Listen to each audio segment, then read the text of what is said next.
지난번에 별경심소를 이야기할 때 욕심소를 이야기한 적이 있습니다. 이 욕심소가 이제 무엇을 하고자 하는 건데, 지금까지 우리는 앞서 말한 대로 아주 오랜 세월 동안 익혀온 그 습을 향해 가는 마음이, 내가 무슨 특별히 하고자 하는 생각도 안 해도 그 생각이 쑥쑥 일어나가지고 그쪽으로 이렇게 가고 있는 것이죠. 그런데 그러한 살아온 결과들이 그렇게 크게 바람직하지 않는 것 같고, 또 무언가 우리한테 편하지 않는 그런 삶을 만들어냈기 때문에 여기에서 무언가 다른 삶을 살아보고자 하는 마음을 내게 되면 이제 수행으로 한다고 그랬습니다. 그러면 수행이라고 하는 것은 일상으로 익히는 신구의 삼업의 내용을 바꿔가는데, 가장 중심이 되는 것은 무엇이냐면 내 마음과 몸에 남겨져 있는 인식의 내용들을 어떻게 다스려 갈 것인가 하는 말이었죠. 근데 그러한 것은 이제 업식이라고 하기도 하고, 여기서 말하는 습기라고 하는데, 습기의 가장 큰 특징은 늘 말씀드렸듯이 명언종자라고 그렇게 이야기를 하고 있습니다. 초기에는 명언종자하고 업종자가 나눠지지 않았는데, 나중에는 이제 명언종자하고 업종자라고 분리시켜서 이야기하는데, 하여튼 어찌됐든 간에 기본적으로는 모든 살아온 과정들의 흔적은 업으로 남겨 있는데, 그 업이 무엇이냐면은 문자로 기록되어 있는 책에 기록되어 있는 것과 똑같다, 그런 말을 하고 있는 것이죠. 우리의 업은 감춰져 있는 문자다. 그래서 지혜를 획득하게 되면은 이제 이 문자의 용도가 지금까지 살아온 과정에서 익혀왔던 습관적인 언어 쓰임과 달라지는 거죠. 이래서 수행이 깊어져서 팔지 구지 이렇게 올라가면 첫 번째로 형성되는 특징 가운데 하나가 변설무예라고 이야기하는 것은 명언종자의 한계에 걸리지 않는 언어 쓰임이 나오기 때문입니다. 그런데 그 모든 것이 명언종자를 하더라도 밖으로 나올 때는 어떠한 마음으로 시작되는 건가? 마음의 흐름이 중요한데, 그것이 이제 여기서 말하는 행위죠.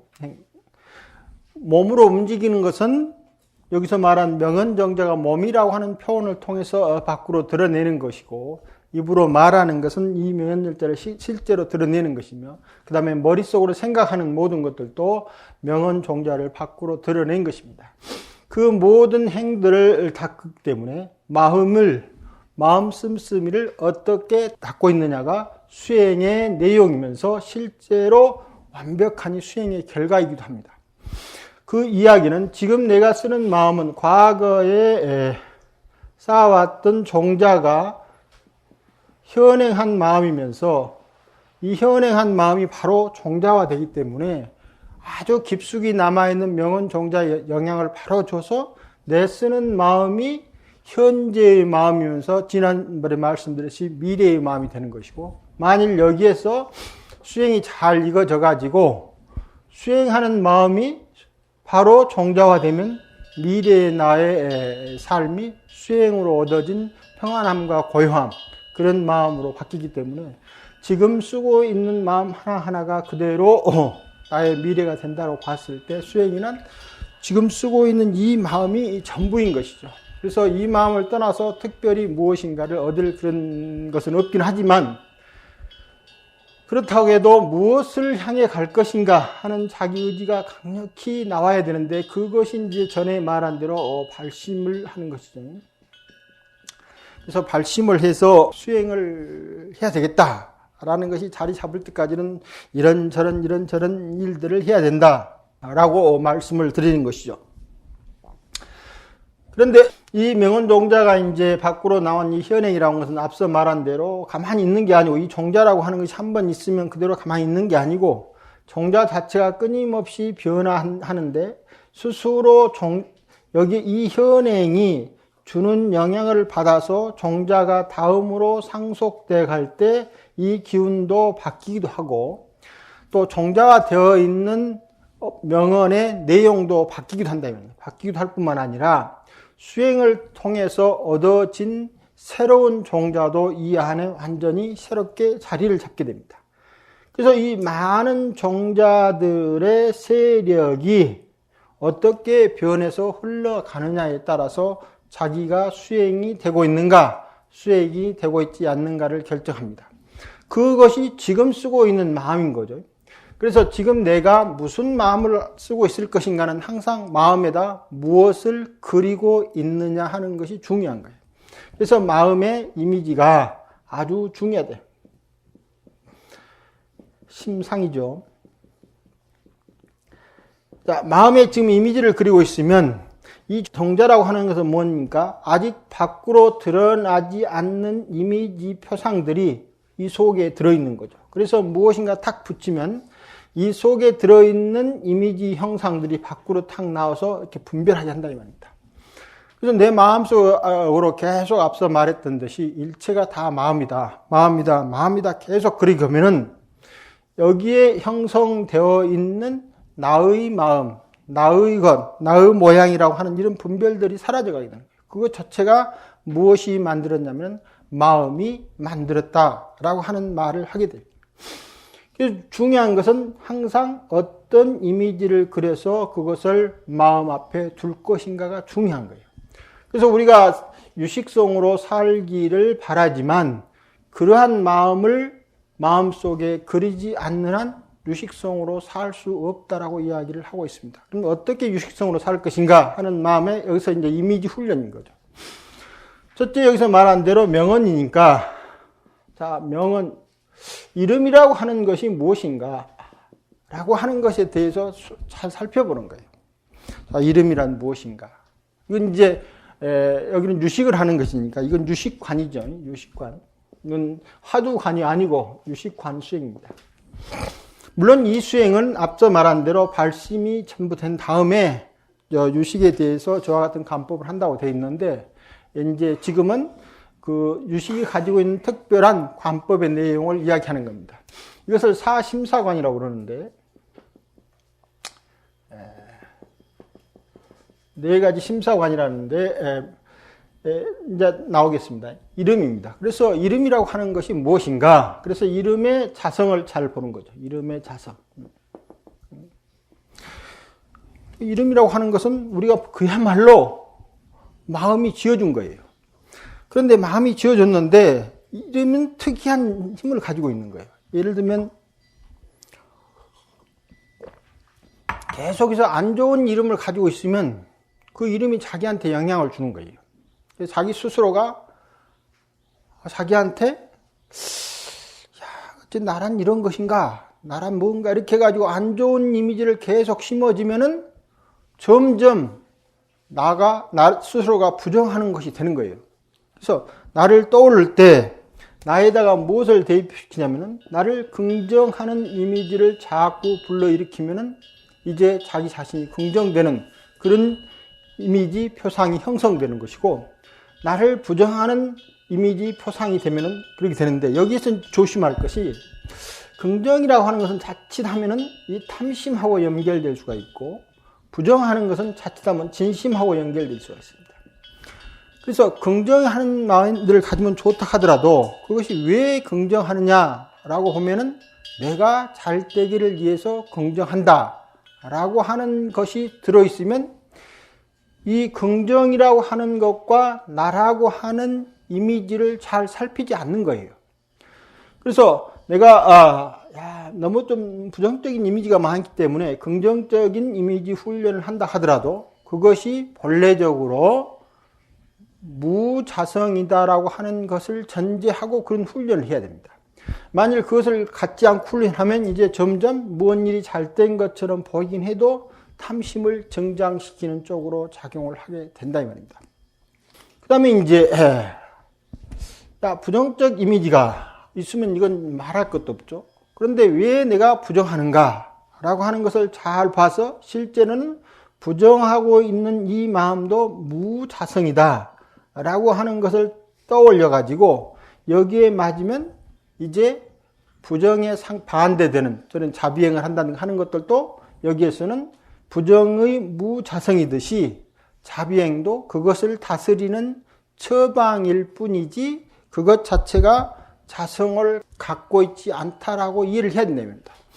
만약 그렇게 갖고 있지 않다면 이제 자비로운 행동을 하지 않는 것 자체에 대해서 이 부정의 이미지가 많이 갖고 있으면 자기 억압을 하는 거예요.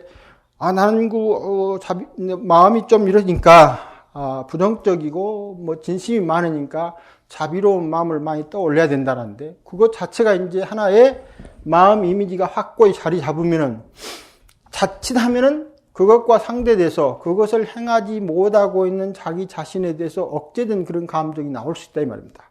어린이한테 너는 착하다 했을 때 착한 어린이의 심상에 맞춰서 자기 내부의 자유스러움을 억압하듯이 수행하는 과정에서도 부정적 이미지가 많다고 해서 자비를 계속 권장하긴 하지만 그것조차도 무자성이라고 하는 것을 전제하지 않으면 자기 억압하는 기제로 작용할 수도 있다 이 말입니다. 그래서 그것도 조심해서 자성적 사고에 빠지지 않도록 하는 것이 중요하다. 이렇게 수행하고자 할 때 그 마음이 이와 같이 이름을 살펴서 이름을 그리는 마음을 두는 거예요. 이름이라고 하는 것이 이제 우리가 이렇게 붙여지는데 붙여진 이름들이 그 자체로 자성을 가지고 있다고 볼 수 있겠는가? 아니면 무자성인가라고 하는 것을 잘 살펴봅니다. 그럼 잘 살펴보는데 이름은 이제 많죠. 사람 이름도 있지만 마음 하나하나에도 이름이 있는 거예요. 욕심 이름도 이거 이름입니다. 성냄, 마음의 특정한 상태에다 붙여놓은 이름들이에요. 그 이름에 대해서도 욕심이라고 하는 것이 무엇인가? 그 다음에 성냄이라고 하는 것이 참으로 성낼 만한 이유가 있겠는가? 그 다음에 나도 마찬가지로 이름이죠. 그 다음에 그 욕심내고 성내는 나라는 것은 어떠한 건가? 이와 같은 것을 앉아가지고 계속 머릿속으로 잘 생각을 하는 거예요. 이것이 이제 사유수죠. 그 다음에 이와 같은 이름이 있으면 그 이름에 해당되는, 명칭에 해당되는 사물이나 사건들이 있는 거예요. 이것을 의라고 합니다. 우선 책상 그러면, 책상이라는 이름이 있고 책상이라는 사물이 있는 거예요. 그러면 이 책상이라고 하는 것은 어떨 때 책상인가? 지금 우리가 이렇게 쓰고 있으면 책상처럼 보이지만은 이것을 올라갈 때 쓰고 있으면 무슨 발판도 되고 나무 불을 뗄 때 쓰면은 이것이 뗄감도 된다 이 말입니다. 그래서 책상이라고 하는 이미지와 책상의 실제 이미지하고 어떻게 겹쳐 있는 건가라고 하는 것을 이제 잘 보는 거예요.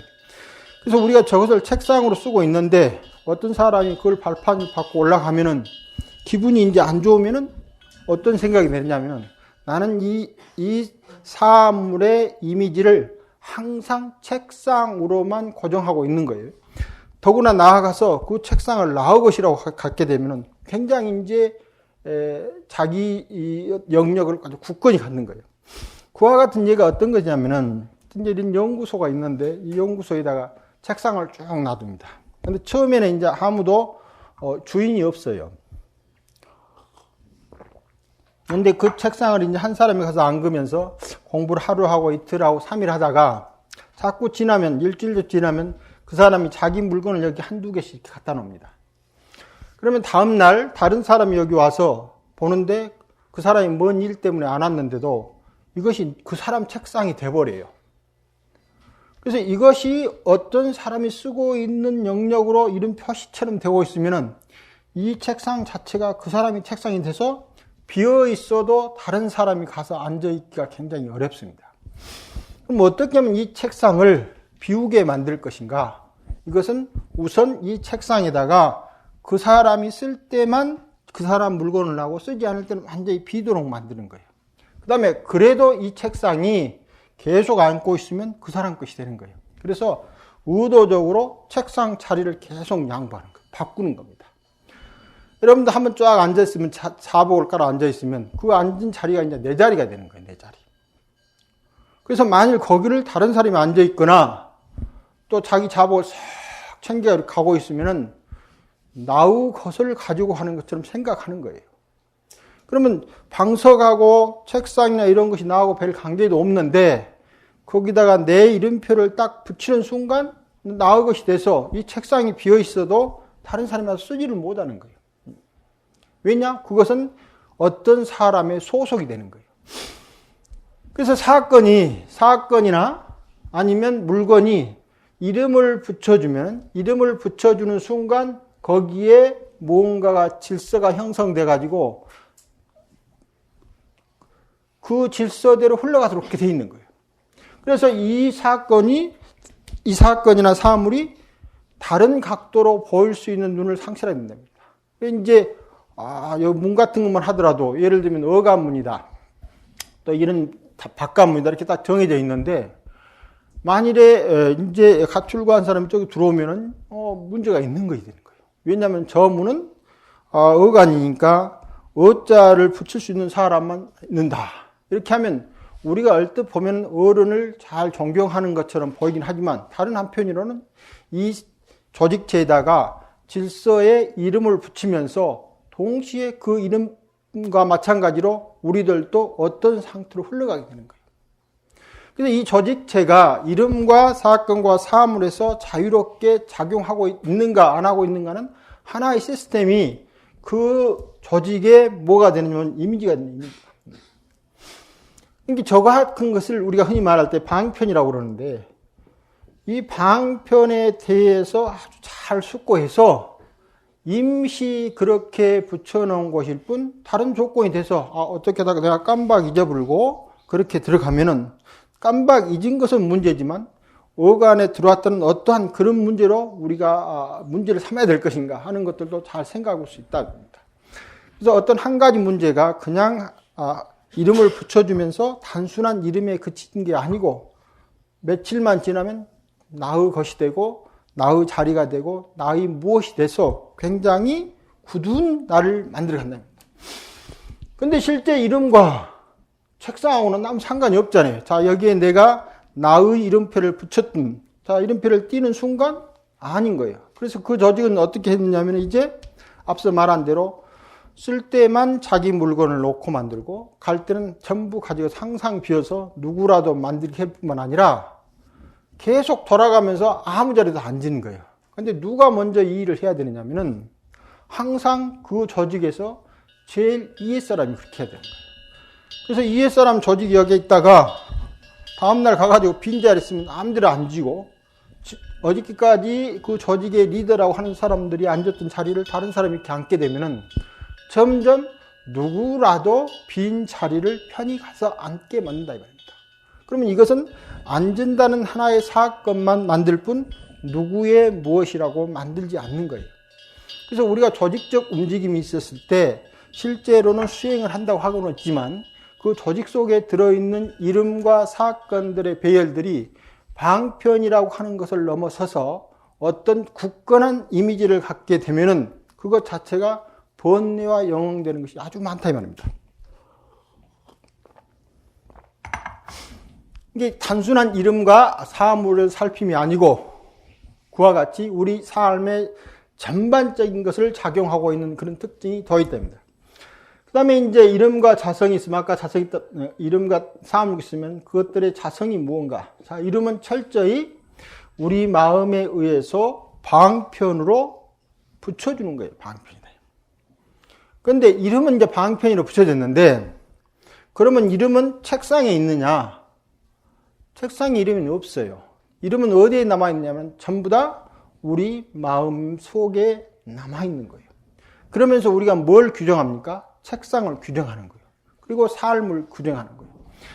그러면 유식성의 주하기를 구하려면은 우리 마음에다 계속 그와 같은 생각을 집어넣으면은 마치 책상이라고 이름을 불러주면서 책상을 규정하듯이 우리의 삶을 그렇게 규정하게 되는 거예요.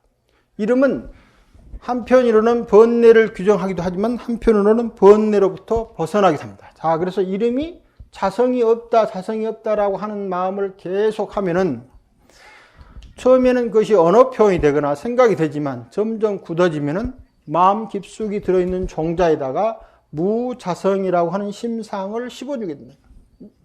그래서 이제 심상이 사라져가는 거예요. 그 다음에 차별.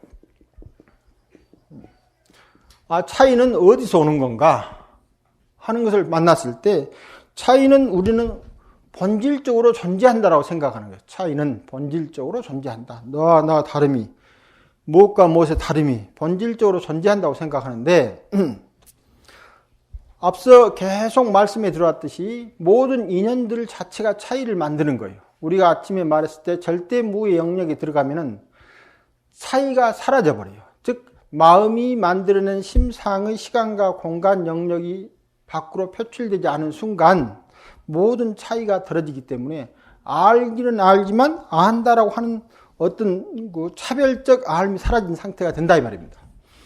그러니까 이 차이라고 하는 것은 차이 어떤 것이 다른 것과 차별돼서 차이가 되는 게 아니고 반드시 다른 것이 차이를 만들어줍니다. 여기 보면은 책상이 의자하고 다를 때 책상을 상대해서 의자다라고 이렇게 이야기를 한다 이 말입니다. 책상을 상대해서 의자다. 또 의자를 상대해서 책상이다. 그런데 이러한 것들이 이제 우리 많이 알려진 이야기로는 빛이라고 하는 것이 30만 킬로미터로 간다. 이렇게 이야기했는데 언제나 30만 킬로미터로 간다 이 말입니다. 그러니까 조사를 해보니까 항상 빛이 30만 킬로미터로 간다. 이렇게 말을 하면은 우리는 그냥 얼른 생각하기를 빛의 속도가 30만 킬로미터다. 이렇게 이야기하고 있어요. 근데 우리 자동차를 타고 한번 가봅시다. 자동차를 가면은 앞에 자동차가 100km로 달리고 뒤에 자동차가 80km로 달린다 하면은 다른 걸 다 제하고 속도가 달아있으면 실제 뒤에서 앞차를 봤을 때 상대 속도는 20km입니다. 20km 정도 빨리 가는 거예요. 100km 가는 게 아니고 내가 80km 가고 있기 때문에 이 차가 100km 속도로 가는 게 아닙니다. 그럼 이 사람이 100km 속도로 간다는 것은 정지되어 있는 사람 눈에만 100km로 보이고 달리는 사람의 눈에는 자기 달린 것과 상쇄된 속도로 이렇게 보이는 거예요. 그런데 빛은 이와 같이 누가 뒤에서 쫓아가도 항상 30m로 가는 거예요. 그러니까 어떤 사람이 20만 킬로미터로 초당 달릴 수 있는 사람이 있다고 하면은 빛을 쫓아서 20만 킬로미터로 달렸는데도 빛은 여전히 30만 킬로미터로 달리는 거예요. 자, 그럼 빛이 30만 킬로미터라는 것은 무엇을 상대로 30만 킬로미터라는가? 라고 하는 것이 문제가 되는 거예요. 그래서 그전 사람들은 저걸 인정하기를 굉장히 어려운 거예요. 저걸 실험 결과는 30만 킬로미터로 나왔는데 무엇을 상대로 30만 킬로미터인지를 모르는 거예요. 그래서 이제 지금까지 가지고 있는 절대 시간과 절대 공간이라고 하는 그 개념상을 깨지 못했으니까 그것을 상대로 계속 보정을 해 가는데 그래도 계속 안 맞는 거예요. 그래서 그 문제가 학계를 계속 곤란하게 만들고 있는데 그 사람들이 이제 이건 30만 킬로가 아닐 것이다. 이렇게 달리다 보면은 뭔가 있어가지고 실제는 30만 킬로가 아닌데 뭔가 이렇게 30만 킬로 해가지고 빛의 속도를 30만 킬로미터가 아니다라고 계속 받아들이는 거예요. 근데 아인슈타인이 가만히 앉아가지고 뭐 그럴 거 뭐 있어. 30만 킬로도 받아들이지. 그러나 그렇게 받아들이면은 무엇이 바뀌냐면은 시간이라고 하는 것이라든가 속도라고 이렇게 하고 거리가 있는데 속도란 거리를 시간으로 나눈 거죠. 속도는요. 빛의 속도는 거리를 시간으로 나눈 건데 이것이 일정하다 하면은 시간과 거리가 변하면 된다 이렇게 생각하는 거예요. 그런 생각을 하니까 지금까지 그 빛의 속도를 일정하게 유지하기 위해서 그전에는 시간과 그 절대거리, 절대공간과 절대시간이라고 하는 변하지 않는 기준점을 가지고 있었는데 이 기준점을 일이 바꾼 거예요. 이거 바꾸기가 그렇게 어려운 거예요. 한 생각을 바꾸기가 어려운 겁니다. 그래서 그 사건을 가지고 엄청난 오랜 세월 동안 많은 학자들이 해결 안 됐는데 그냥 시간과 거리가 커졌다 줄어들었다 라는 생각을 딱 바꾸니까 모든 문제가 일거에 다 해결이 되어버리는 거예요. 우리가 지금까지 가지고 있는 이 심상이 항상 무엇인가 절대적 자기 특성을 가지고 있다라고 하는 것들로 오랜 세월 동안 쌓여있기 때문에 지금 한 개인에서 특별한 경험을 해도 그것이 절대적 자성을 가지고 있다라는 것을 인정하게 되고 그것은 다른 것과의 차이에 상관없이 그대로 존재한다고 생각하는 거예요. 그런데 여기에서 속도가 시간의 변화에 따라서 바뀌듯이 마찬가지로 속도도 특수한 경우는 다르게 바뀌가 있죠. 그래서 모든 것들이 그 자체로 자성을 갖는 게 아니고 특수한 상태에서만 그렇게 차별적으로 나타난다. 그런데 앞서 말해서 빛의 속도라고 하는 것도 무엇을 전제로 했을 때 빛의 속도냐면 진공이라고 하는 상태를 전제한 거예요. 그러니까 진공이 아니면 빛의 속도도 일정하지 않는 거예요. 그러니까 어떠한 것도 일정한 게 아니고 그 상태를 만들어주는 것은 다른 것과 차별 속에서 만들어주니까 그 자체로 자성을 갖는 게 하나도 없다. 그런데 자성을 갖는다라고 하는 것은 어디에 있는가라고 보니까 이름을 어떻게 짓느냐에 있는 거예요. 그리고 이름은 어디에 있습니까? 여기에 있는 마음의 이미지에 있는 거예요. 그래서 우리가 자성, 차별 또는 절대적 실체 아닌 이 모든 것들이 차이도 그 자체로서 무언가 자성을 갖는 언어 표현으로 이해되고 절대적 실체도 그 무엇인가 자성을 갖는 실체로 다 또로 이해한다면 그러니까 변하지 않는 것에 상대해서 변하는 것을 우리가 이해하고 있고 변하는 것을 상대해서 변하지 않는 것을 이해하고 있는데 그렇게 이해하는 순간 항상 변하지 않는 것이 있게 된다면 근데 이거 두 개가 서로가 서로를 성립시킬 뿐 변하지 않는 것이 있어 가지고 변하지 않는 것을 알 수 있는 것이 아니다. 반대로 변한다고 하는 것은 변하지 않는다라고 하는 것을 전제해서 변한 것처럼 보인다. 즉, 이 개념이 사라지면 변한다는 것을 알 수 없다라는 생각을 하기가 굉장히 어렵다 이 말입니다.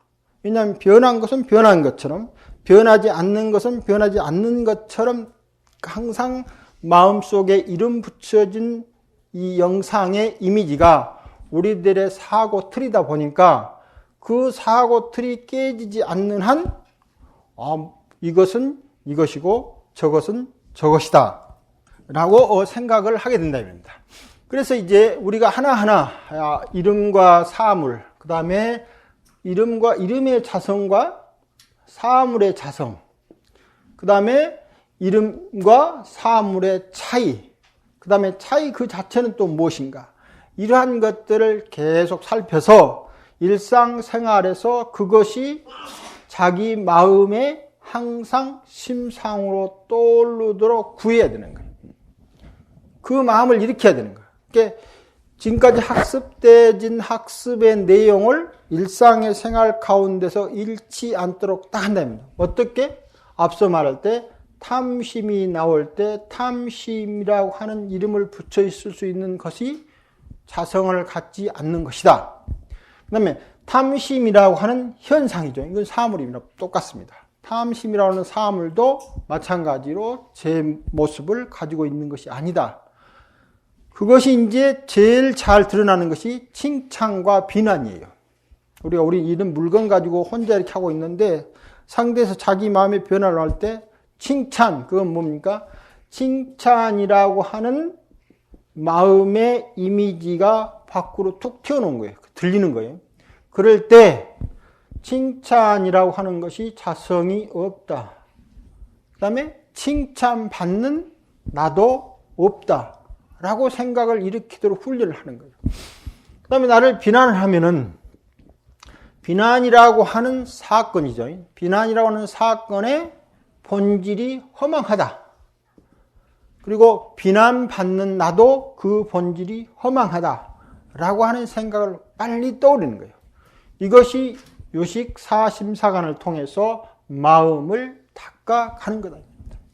그래서 이런 마음을 일으켜가지고 수행을 자리 잡지 않으면 앞서 말한 일체가 다 마음이 만든다. 여기서는 뭡니까? 칭찬이라고 하는, 비난이라고 하는 번뇌의 마음도 마음이 만들어 있고, 칭찬과 비난이 전부 다 허상이라고 하는 것도 마음이 만들고 있는 거예요. 그래서 이 마음이 만들어 있는 것을 완전히 깨뜨려 알 때가 이제 유식의 수행에 들어갈 수 있는 바탕을 자리 잡은 거고, 그와 같지 않을 때는 내가 유식성에 주하기를 하더라도 아직 그와 같은 영상 이미지를 잘 떠올라서 항상 식의 전면에, 알매 전면에 놓지 못했기 때문에 능치소치라는 것은, 여기서 소치는 뭡니까? 칭찬이고, 능치는 칭찬을 갖고 있는 나죠. 이게 나와 칭찬, 나와 비난이라고 하는 이런 두 개. 그 다음에 이것은 전체로 보면 나의 것이 되죠. 그 다음에 밖에서 주는 어떤 것들. 그래서 나와 분별돼서 함께 서 있는 어떤 사건이나 사물의 번뇌로부터 우리를 자유롭게 할 수 없다 이 말입니다. 그러니까 언제 자유롭게 할 수 있냐면은 끊임없이 심상 이미지를 떠올려 가지고 그 생각을 하는 거예요. 생각을 계속 일으켜야만 마음 가운데서 번뇌 이미지가 사라질 수 있다라고 말을 하고 있는 것입니다. 자, 여기까지 하고 질문을 대해서 이야기를 하겠습니다. 앞서 촉근에 대해서는 말씀을 드렸고, 이 불교, 여러분이 이제 불교학을 공부할 때 이제 뭐 참선하신 분이로 나는 뭐 교학하고 아무 상관없다 라고 생각하신 분들은 이제 뭐 그렇게 또 그 길로 매진해서 이렇게 가시면 되는 건데, 뭔가 이제 나는 좀 교학적 체계를 좀 세워보고 싶다. 그럼 우선 책을 한 몇 권을 구해야 됩니다. 첫 번째는 초기 불교에 대해서 써놓은 책들. 그 다음에 조금 지나면 이제 그 부파 불교를 잘 설명하는 책들. 그 다음에 좀 지나면 반야경에 대해서 설명하는 책들. 그 다음에 좀 지나면 이제 유식. 그 다음에 불교 지식론, 밀교. 여기까지 해서 초기 불교, 부파 불교, 반야 불교, 공불교, 유식불교, 밀교, 이 6가지 책을 약간 좀 두꺼운 책을 하나씩 구해가지고 이 책을 이제 계속 읽는 거예요. 초기 불교가 무엇이다. 불교 개론서를 하나 사서 읽으면은 그 정보량이 너무 적기 때문에 참 알기 어렵습니다. 그래서 이렇게 하면 이제 이것이 불교 개론서인데 두한 책이 돼. 불교 개론서가 한 6권이 하나의 불교 개론서가 되는 거예요. 그래서 그걸 가지고 계속 이제 읽는데 처음에는 잘 모르니까 기본적으로는 알 때까지 읽는다라는 생각을 가지고 읽는 거예요. 나는 그걸 알 때까지 읽겠다. 그래서 한번 쭉 읽다가 다시 이제 처음 가서 또 계속 읽고, 그래서 기본적으로 잘 이해가 되면 한 4번, 잘 이해가 안 되면 한 10번 정도, 여러 책을 고르지 말고 잘 쓰여진 한 가지 책, 그리고 또 읽어봐서 자기가 책을 읽어가는 그 특성이 있어요. 그 특성에 맞는 책을, 약간 두툼한 책을 구해가지고 그 책을 계속 읽어가는 거예요. 그 다음에 이제 해서 하나 딱 끝나면 또 다음 철에는 또 이제 부파불교 책을 딱 아비달마 불교 같은 그런 책을 하나 구해가지고, 너무 두꺼운 책은 이제 질려서 안 됩니다. 그래서 우선 단행본으로 적당한 두께에 내가 읽어봤을 때 글의 흐름이 나의 그 어떤 현재 가지고 있는 그 언어적 심상 업습하고 비슷한 것이 좋습니다. 그런 것을 가지고 계속 또 읽는 거예요. 그래가지고 또 한 철 넘기고 또 다음 철에 또 사가지고 이렇게 해서 한 6권 정도를 가지고 최소한 한 권에 한 10번 이상 이렇게 읽다 있나요? 그러면 이제 자기 나름대로 불교사가 이렇게 쭉 끼어집니다. 그 다음에 이제 그렇게 읽다 보면은 내가 그 부분에서 좀 잘 모르는 부분들이 형성돼요. 그러면 이제 그 부분들을 또 집중적으로 구해가지고 또 다시 읽어보는 거예요. 여기서는 뭡니까? 하나의 알고자 하는 마음이 있기는 하지만 다른 한편으로는 그런 책을 읽어서 알아가는 것 자체가 재미가 좀 있어야 됩니다. 나는 책 읽는데 너무나 재미가 없다라고 하는 분들은 정말 이제 읽기가 어려운데, 아마 책 읽기를 좋아하시는 분들은 그렇게 해서 읽다 보면은 그 책 읽는 것이 상당히 재미가 있습니다. 그래서 6권 정도로 된 불교학 개론이 굉장히 큰 것처럼 보여도 쉽게 그걸 읽고 있거든요. 그걸 올해 마치겠다, 내년에 마치겠다 이런 생각할 것 없이 그냥 내가 언젠가는 계속 읽겠다라고 읽는 거예요. 그러면 이제 거기에서 아주 자세한 또 부분들, 예를 들면 이제 유식에서도 초기 유식을 말하는 해심밀경을 내가 또 한번 읽어보고 싶겠다. 또는 무슨 조금 지나서 이 대상이라고 하는 것이 무엇인가 라고 하는 것에 대해서 전문적으로 이야기하는 게 있어요. 그걸 관소연령이라고 하는, 관소연령 경이라고 하는, 논이라고 하는 있는데, 그것은 주관적인 마음보다도 우리한테 보이는 대상들이 왜 헛것인가 하는 것에 대해서 인식 대상이 헛것인 것에 대한 것을 써놓은 논이에요. 물론 그것도 세친보살인가 썼는데 양이 아주 작습니다. 자, 그래서 대상이 허망한 이유를 알 수 있게 되는 거고, 또 중론이 중도가 무엇인가, 또는 이 변견이 무엇인가, 이런 것이 이제 갑자기 딱 맺히면은 또 중과 변에 대한 이야기를 쭉 써놓은 것도 있고, 또 뒤에 가면은 불교 지식론에서 이 지식의 형성과 그 변화에 대해서 또 해놓은 것도 있습니다. 그래서 자기가 관심을 가지고 보다 보면은 일단은 불교사 전체를 꿰뚫어야 됩니다. 그래서 불교 교리 발달사를 이렇게 두꺼운 책이 있는데 그것을 구해서 읽기보다는 아까 말한 대로 각 분파 그 시기별로 다른 한 책을 구해서 쭉 읽고, 그 다음에 이제 그런 것이 어느 정도 정리되면은 이제 불교 교리 발달사나 뭐라 하는 것을 정리해서 이렇게 보면은 보기가 이제 굉장히 좀 더 쉽죠. 그때도 마찬가지로 항상 앞에다가 불교 사전을 놓고 찾아가면서 읽는 것이 좋습니다. 그렇게 되다 보면은 이제 그 시대마다 이 세계를 해석하는 학파들의 특징이 나오는 거예요. 그러니까 구사론 시대에 그 이론을 가지고 오늘날 이론에 다 맞춘다고 하는 것은 문제가 있을 수가 있는 거예요.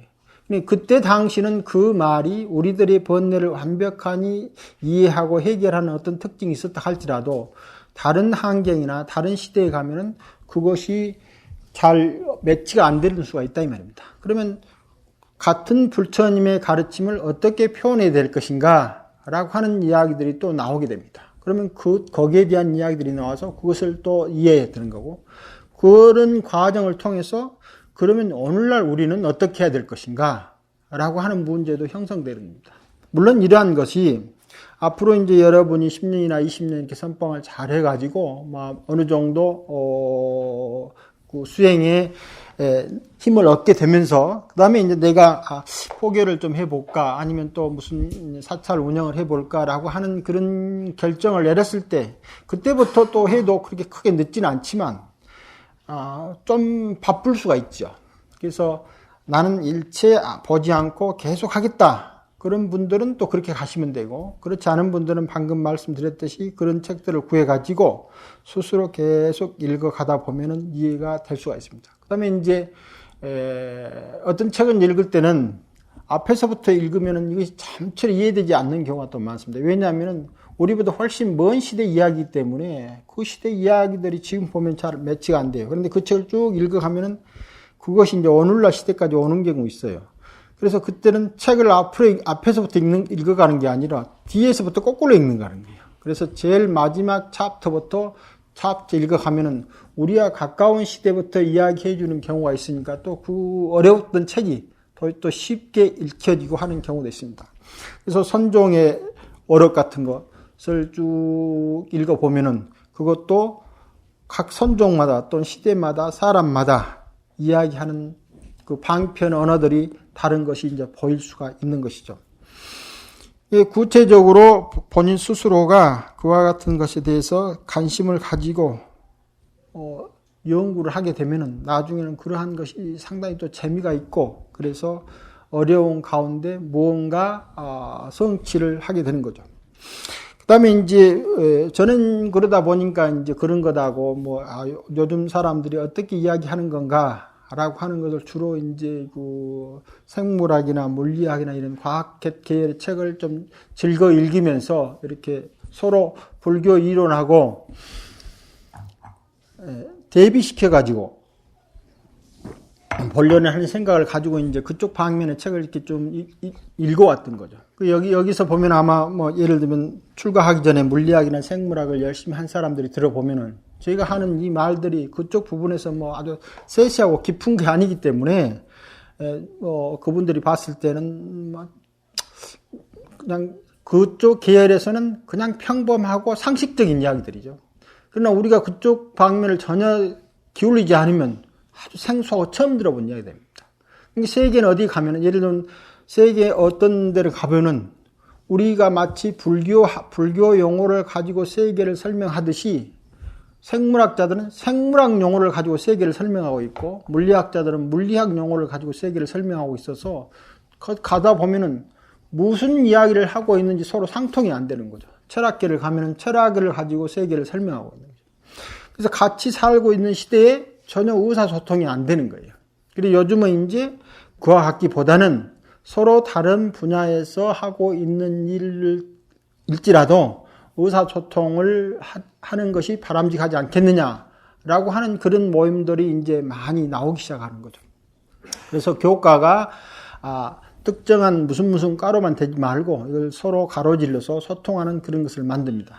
근데 이제 그 가운데 예를 들면 달라이라마 스님과 이 과학자들이 만나서 지금도 계속 하시는가 모르겠는데 이 불교에서 수행 과정에서 얻어진 이런 일들이 과학적 사실과 어떻게 매치되어 가는가라는 것을 서로 이야기하고 우리가 이렇게 과학 실험을 하면 이런 현상들이 나오는데 이 스님께서는 이런 현상들에 대해서 불교적으로 어떻게 이야기할 수 있겠습니까? 라고 그렇게 서로 묻는 그런 회의가 있더라고요. 그래서 그거는 가만히 있어도 세계 최상의 과학 정보를 통해서 불교하고 매치시켜서 하는 그런 일들을 하고 있는 거예요. 그러면 거기 가면은 그분이 이제 과학계에 가면은 불교를 가지고 과학자들 앞에서 과학적 용어를 가지고 설명할 수 있는 거예요. 또 그것만 있는 게 아니고 또 심리학자들하고 만나서 그런 이야기를 하고 있습니다. 그러면 심리학적 용어를 가지고 그런 일도 하고 있습니다. 또 그것만 하고 있는 게 아니면 타 종교가 가지고 있는 종교적 세계 이해를 가지고 듣고서 거기에서 같이 합니다. 그래도 예를 들면 영국에서 달라이라마를 초청해 가지고 신약에 나온 이런 부분들을 좀 설명해 주십시오. 교회에서 정식으로 초청을 하는 거예요. 신학 성서를 달라이라마 언어를 통해서 들어봅시다. 그렇게 들으면 이제 물론 거기에는 이제 다른 종파의 수장을 초청했기 때문에 좀 이렇게 배려하는 말도 있겠지만 어쨌든 상당히 많은 그 진심이 들어있는 표현 중에 하나가 어느 경우는 우리들이 신학을 보았을 때, 신약 성경을 봤을 때 이해되지 않는 부분들이 달라이라마 스님의 말씀을 통해서 더 잘 이해되는 부분이 있다라고 하는 말을 하는 거예요.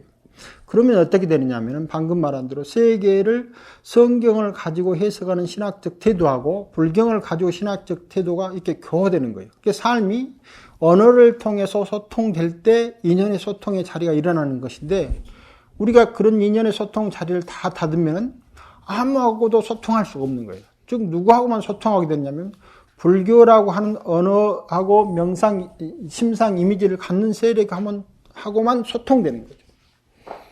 그러니까 크게 불교도들이 굉장히 강범위가 넓어 있으니까 아주 강한 크게 소통되어 있는 것처럼 보이지만 실제 내용은 불교라고 하는 테두리 속에만 딱 갇혀 있는 거예요. 다른 눈을 전혀 보지 못하니까요. 그래서 관심을 가질 때 여기에서 그러려면 일단 불교가 어떤 시대를 걸어왔는가 하는 것을 잘 봐야 되고 그 다음에 그것이 이루어진 시대적 상황도 잘 봐야 된다는 말입니다. 그래야 이 소통이 잘 이루어지는 거예요. 우리가 지금까지는 선어록의 조계종, 임재종의 선어록을 중심으로 가지고 세계를 해석하니까 다른 것은 안 보이는 거죠. 특히 이제 북방에 오면은 북방으로 전해진 불교 경전을 중심으로 불교를 해석하니까 남방 불교와는 전혀 통하지 않는 거예요. 그래서 우리가 가가지고 남방에 가서 선문답 하듯이 이야기하면은 그 사람들이 조금 심하게 하면은 좀 정신 이상한 사람이 왔다고 할 거예요. 불교를 막 이상하게 할 거 아닙니까? 그 사람들 봤을 때는. 그러면 남방 사람들은 아함이라고 하는 경전 체계에만 갇혀져 있는 불교를 하는 거예요. 그래서 불교가 모든 심상 이미지를 떠나서 자유로운 소통을 의미하는데 실제 삶의 내용에서는 전혀 소통이 안 되는 거예요. 그것이 뭡니까? 유식성에 머물러서 살 수 없는 것과 똑같다 이 말입니다. 우리가 다른 불교의 분야에도 아주 잘 이해를 해서 이해를 알아야 되지만 다른 한편 육 간의 이야기들도 최소한 알아야 될 필요가 있는 거예요.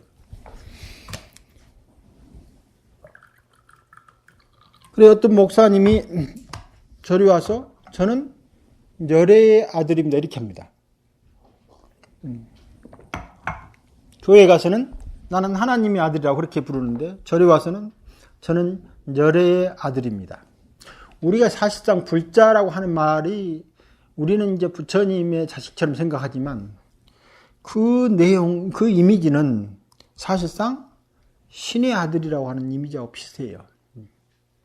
우리가 계속 불자라고 하는 그 이미지 자체가 우리가 쓰고 있는 것처럼 보여도 어느 틈엔가 강력하게 사회적으로 밀려오는 모든 사람들이나 생성들이 신에 의해서 만들어진 아들들이다 하는 이미지를 차용해가지고 우리는 부처의 아들이다 라고 하는 말을 쓰고 있는 것처럼 됐다 이 말입니다.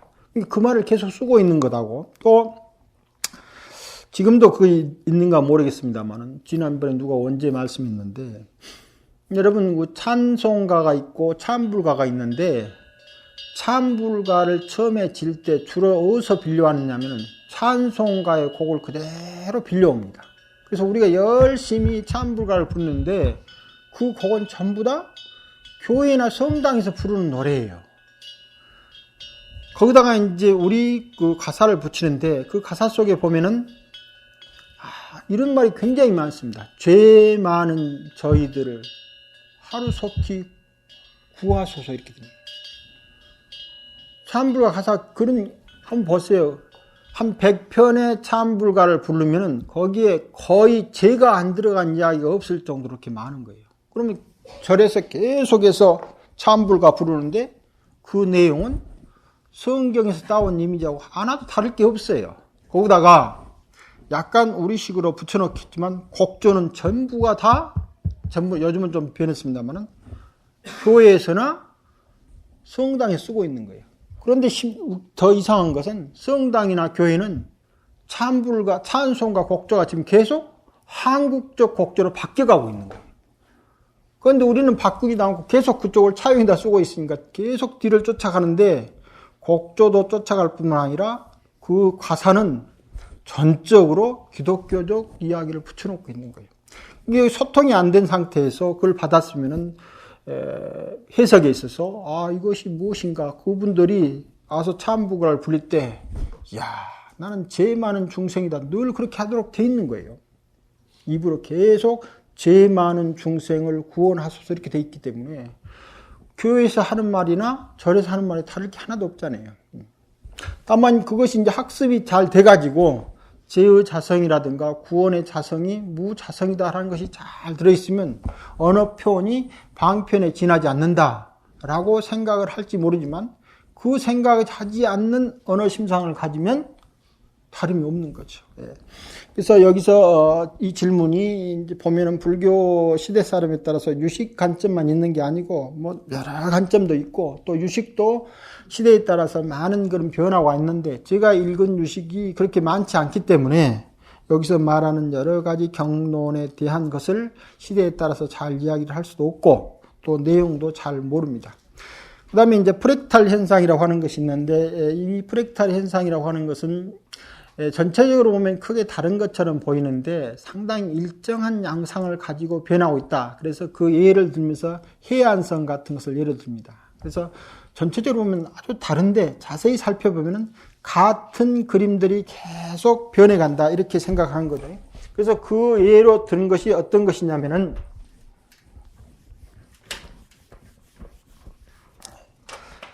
처음에는 이렇게 이와 같이 삼각형이 있다 하면은 다음에 이제 이 삼각형에서 또 다시 무슨 삼각형을 이렇게 만들어내는 거죠.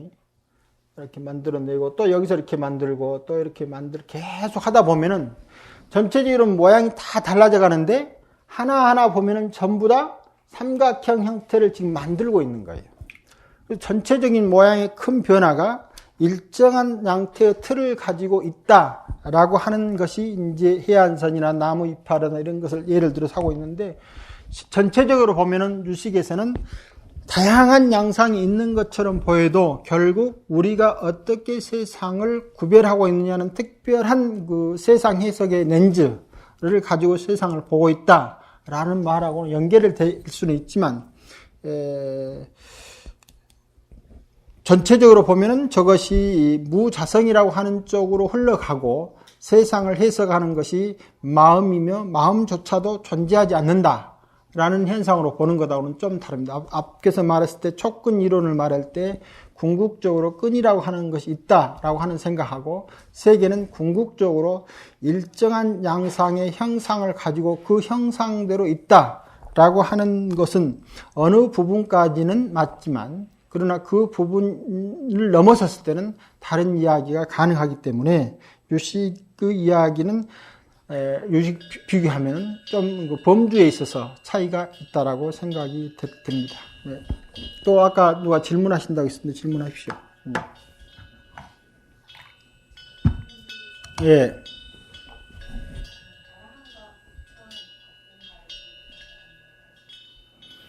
예, 저는 아라한과 부처님과 조사님들이 다 같이 구경각을 성취했다고 생각합니다. 구경각을요.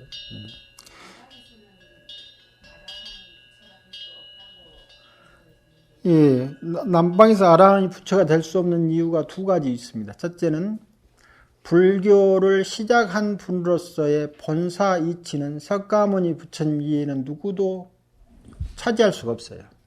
어쨌든 지구상에서 누가 나왔든지 간에 석가모니 아니라 다른 어떤 이름을 가진 분이 부처가 됐더라도 그분이 인류에 있어서의 첫 번째 시각이나 첫 번째 깨달음을 이루는 분으로서의 역할은 다른 누가 대신할 수가 없는 거죠. 그것이 이제 다른 아라한들하고 차이입니다. 그 다음에 두 번째는 사람마다 살아온 과정의 공덕이 다른 거예요. 그래서 부처님은 부처님의 공덕을 가지고 있고 다른 아라한을 성취한 사람은 다른 아라한의 공덕을 가지고 있어요. 그래서 이 공덕의 차이가 서로 다른 겁니다. 그래서 그것이 무자성이고 인연법인 줄을 아는 것에서는 아무런 차이가 없고 번뇌가 다 미세망상의 번뇌가 다 사라진 것은 다 차이가 없지만 부처님이 인류의 시각이 된 것, 그 부분하고 서로가 가지고 있는 공덕의 차이, 이 부분은 아무런 다를 수밖에 없기 때문에 그 두 부분을 가지고 부처님과 아라한이 다르다. 이제 거의 점점 지나가지고는 초창기에는 초기 경전에서는 부처님께서 당신과 아라한을 거의 동등하게 딱 놓고 이야기했죠. 뭐냐면 제일 처음에 교진여덕 5 비구를 설법을 해가지고 왜 그분들이 쉽게 깨달음을 얻느냐 하면은 부처님과 함께 수행을 하면서 많은 선정 체험을 합니다. 그분들이 아주 고행 수행을 하면서 많은 선정 수행을 했기 때문에 특별히 선정 수행을 않더라도 가장 중요한 것은 그 선정을 이해하는 이해 태도예요. 그래서 부처님과 나와서 이야기하는 것은 우리가 말하는 선정을 길러가지고 무엇인가 이해해 주는 게 아니고 당시 세계를 해석하는 해석틀로부터 그 5 사람들로부터 자유스럽게 만드는 이야기를 하는데 어떻게 하느냐면은 6이 모여 있으니까 부처님은 계속 설법을 하고 3 사람이 가서 탁발해 오면 그걸로 6 사람이 나눠 먹고 또 다음에는 2 사람이 가서 탁발해 오면 그것이 6 사람이 나눠 먹으면서 주로 선정한 것보다도 세계를 어떻게 해석하는가, 즉 연기적 해석을 가지고 세계를 보는가, 그 당시 브라만이 가지고 있는 전변설을 가지고 해석을 하는가, 이와 같은 논쟁을 끊임없이 하는 거예요. 부처님과 그 당시의 5 비구들이. 그래서 이 5 비구들이 마침내 부처님이 가지고 있는 법을 통해서 세계를 해석하는 것이 선정과 일상의 전 과정에서 봤을 때 옳다라고 긍정하는 순간 부처님이 이 세상에 이제 6 아라한이 있다라고 선언을 하는 거예요. 그런 선언에서도 보시듯이 아라한과 부처는 전혀 차이가 없습니다.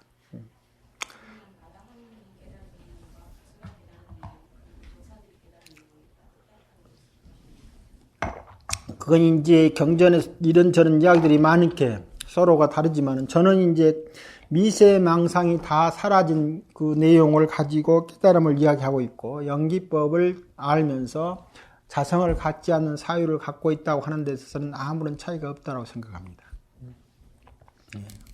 다만 이제 시대가 되면은 지남에 이제 아라한이라 초기에 부처님께서는 아라한과 부처와 똑같다 했는데 점점 이제 부처를 아라한과 다른 사람으로 만들어 갑니다. 예를 들면 자타카라고 하는 경전들이 만들어집니다. 즉 부처님의 전생담이 만들어지는 거예요. 왜 만들어지냐면은 인도에서는 위대한 사람들을 점점 인도 일반 사람들한테 포교를 시작하면은 부처님이 어떤 분이냐 이를 물을 것이면 부처님은 이런 분이다 라고 이야기할 수 있는데 그 이야기를 하기 위해서는 당시 인도 사람들이 그리는 성인상의 부처를 맞춰가는 경향이 있어요. 예를 들면 32상 80종호라고 하는 것은 우리는 얼른 보면 부처님만 가지고 있는 특별한 상호라고 생각하는데 인도 사람들은 성인은 누구나 다 32상 80종호를 갖는 사람들에게 딱 돼 있어요. 인도 민중에서는. 즉 우리 인간하고는 다른 특별한 형상을 가지고 있다. 그것이 성인이다. 성인의 징표다. 이렇게 되는 거예요. 일반 민중들이요. 이제 불교를 설법할 때 점점 그와 같은 일반 민중이 가지고 있는 언어 세계와 사유 세계와 심상의 세계와 맞춰서 설명하다 보면은 부처님의 내용이 점점 32상 80종호를 갖는 것이 되게 되고 그 다음에 과거의 무한한 보살 행위력이 또한 첨가되게 되고 해서 점점 이제 아라한과 부처 차이를 이루게 됩니다. 그러다 나중에 되면은 이제 이와 같은 것이 자성을 갖는 부처라든가 자성을 갖는 아라한처럼 그렇게 딱딱 돼가지고 그와 아울려서 그 다름이 결정적 시체를 갖다라고 생각하면은 부처만 결정적 32상 80종호를 갖는 특징이 아니고 일반 모든 것도 그 근원에서는 특정을 갖는, 즉 실체를 갖는 무엇이 존재해야 되지 않는 이런 사유가 불교 내부에도 스물스물 들어오게 됩니다. 그래 이제 반야경 시대는 드디어 부처도 무자성이다, 아라한도 무자성이다 라고 하는 선언을 할 수밖에 없는 그런 시기에 또 처하게 되는 거죠.